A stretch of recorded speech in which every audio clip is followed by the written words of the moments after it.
अकबर और बीरबल की कहानी। 3 प्रश्न। बादशाह अकबर बीरबल को बहुत मानते थे। इस कारण बहुत से दरबारी हमेशा से मुख्यमंत्री बनना चाहते थे, लेकिन यह मुमकिन नहीं था क्योंकि उस जगह पर बीरबल थे। एक दिन अकबर ने उस दरबारी के सामने बीरबल की तारीफ कर दी। इससे दरबारी को गुस्सा आया और बोला, बादशाह बेवजह ही बीरबल की तारीफ करते रहते हैं। यदि बीरबल उसके 3 प्रश्नों का उत्तर दे तो वह भी उसे बुद्धिमान मान लेगा। अकबर, जो हमेशा बीरबल की जवाबदेही की परीक्षा लेने का आनंद लेते थे, सहमत हो गए और 3 प्रश्न पूछे। 1. आसमान में कितने तारे हैं? 2. पृथ्वी का केंद्र कहाँ है? 3. दुनिया में कितने स्त्री और पुरुष हैं?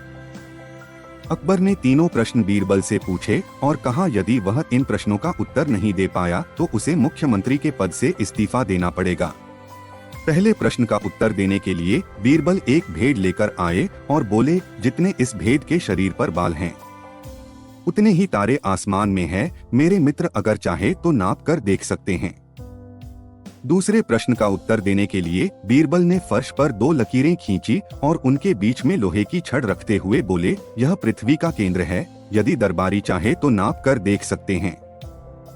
तीसरे प्रश्न का उत्तर देने के लिए बीरबल बोले, दुनिया में स्त्री और पुरुष की गिनती करना संभव नहीं है, क्योंकि कुछ ऐसे व्यक्ति भी हैं जो हमारे दरबारी की तरह न तो स्त्री की गिनती में आते हैं और न ही पुरुषों की।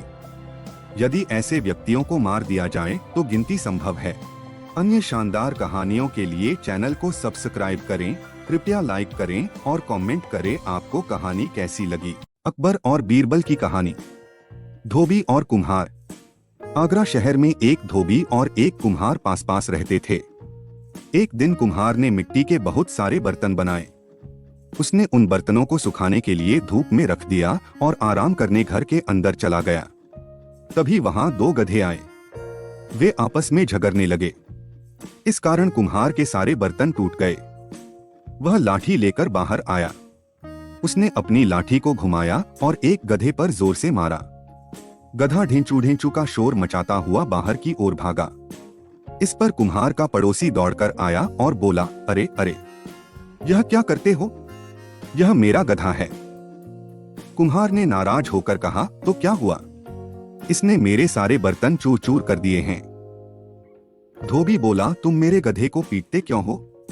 तुम्हारे बर्तन टूट गए हैं, तुम उनके पैसे ले लो। कुम्हार ने सोचा, इस धोबी ने सबके सामने मेरी इज्जत उतार दी। मैं इस बच्चू को ऐसा मजा चखाऊंगा कि यह भी याद करेगा। दूसरे दिन सुबह सुबह कुम्हार बादशाह अकबर के दरबार में पहुंचा। उसने बादशाह को आदाब किया, बोला, जहां पनाह, मैं अदनासा कुम्हार हूँ, आपके शहर में रहता हूँ। अकबर, बताओ तुम्हें क्या परेशानी है? कुम्हार, जहां पनाह, मैं एक जरूरी बात बताने के लिए आया हूँ। अकबर, तो फिर जल्दी बताओ। कुम्हार, जहां पनाह, मेरा एक दोस्त फारस गया था। वह कुछ दिन पहले ही वापस आया है। उसने बताया, वहां आपके नाम का डंका बजता है, आपकी बड़ी इज्जत है वहां। मगर यह कहकर कुम्हार चुप हो गया। अकबर ने पूछा, हाँ आगे बताओ, बात पूरी करो। कुम्हार बोला, आपके हाथियों के बारे में उनका ख्याल अच्छा नहीं है। अकबर ने आश्चर्य भरे स्वर में पूछा, हाथियों के बारे में तुम क्या कहना चाहते हो? जी हाँ हुजूर, उनका कहना है कि हमारे हाथी बड़े गंदे और काले हैं। हुजूर, शाही हाथियों को तो साफ सुथरा होना चाहिए। कुम्हार ने बात पूरी की, बात तुम्हारी ठीक है कुम्हार। अकबर बोले, और हुजूर, मेरे दोस्त ने बताया कि फारस के शाह के हाथी खाने में सारे हाथी दूध की तरह सफेद हैं। अकबर ने समझ लिया कि यह कोई चालबाज आदमी है। फिर भी उन्होंने पूछा, मगर फारस के शाह अपने हाथियों को इतना साफ सुथरा कैसे रखते हैं? कुम्हार ने उत्तर दिया, सीधी सी बात है हुजूर, इस काम के लिए उन्होंने बढ़िया धोबियों की पूरी फौज लगा रखी है। तो हम भी शहर के तमाम धोबियों को इस काम पर लगाए देते हैं, अकबर ने कहा। इस पर कुम्हार बोला, जहांपना, शहर का एक बेहतरीन धोबी मेरे पड़ोस में रहता है। वह अकेला इस काम के लिए काफी है। अकबर ने मन ही मन सोचा, तो यह अपने पड़ोसी को फंसाना चाहता है। लेकिन उन्होंने कहा, ठीक है, हम उसी को बुला लेते हैं। अकबर के आदेश पर धोबी को दरबार में हाजिर किया गया। वह डर के कारण कांप रहा था। उसने डरते हुए कहा, जहांपना। हुजूर, अकबर ने आदेश दिया, देखो हमारे हाथी खाने के सारे हाथी काले हैं। तुम्हें इन्हें धोकर सफेद करना है। जी हुजूर, धोबी बोला। उसके सामने एक हाथी लाया गया। वह सुबह से शाम तक उसे धोता रहा, किंतु काला हाथी सफेद न हो सका। निराश होकर वह अपने घर की ओर चल पड़ा। उसने सोचा, यह सब उस कुम्हार की करतूत है, पर मैं करूं तो क्या करूं? तभी उसे बीरबल आते हुए दिखाई दिए। वह हाथ जोड़कर खड़ा हो गया। बीरबल ने पूछा, क्या हुआ भाई? इस तरह मुंह लटकाए क्यों खड़े हो? कुम्हार ने सारी घटना बताई। बीरबल ने उसकी सारी परेशानी सुनी और उसके कान में कुछ कहा। दूसरे दिन धोबी हाथी खाने में पहुंचा। कुछ देर बाद अकबर भी वहां पहुंच गए। उन्होंने हाथी को देखा और धोबी से बोले, यह हाथी तो वैसा ही है, जरा भी सफेद नहीं हुआ। तुम कल दिन भर क्या करते रहे? धोबी ने गिड़गिड़ाते हुए कहा, परवरदिगार, बात यह है। हाँ, क्या बात है? अकबर ने पूछा। हुजूर, अगर कोई बड़ा सा बर्तन हो जिसमें यह हाथी खड़ा हो सके तो काम आसान हो जाएगा।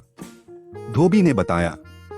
अकबर ने आदेश दिया कि हाथी के खड़े होने के लिए बड़ा बर्तन बनवाया जाए।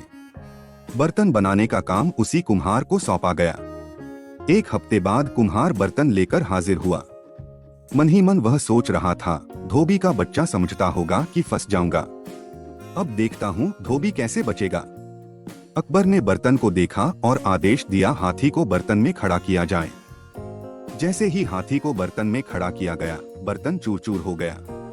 अकबर ने नाराज होकर कहा, क्यों रे, यह कैसा बर्तन बनाया है? यह तो एक बार में ही टूट गया। जल्दी से दूसरा बर्तन बनाकर ला। कुम्हार बर्तन बनाकर लाता रहा और वह बार बार टूटता रहा। आखिर वह बादशाह के पैरों में गिर पड़ा। हुजूर, मुझे माफ करें, मैंने बहुत बड़ी गलती की है।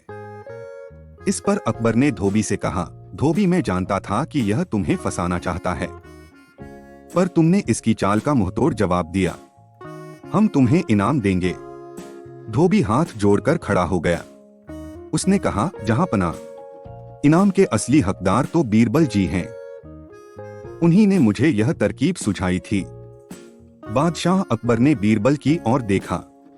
बीरबल धीमे धीमे मुस्कुरा रहे थे। अकबर बोले, बीरबल, तुम हमारे दरबार के अनमोल रत्न हो। तुम गरीबों के रक्षक भी हो।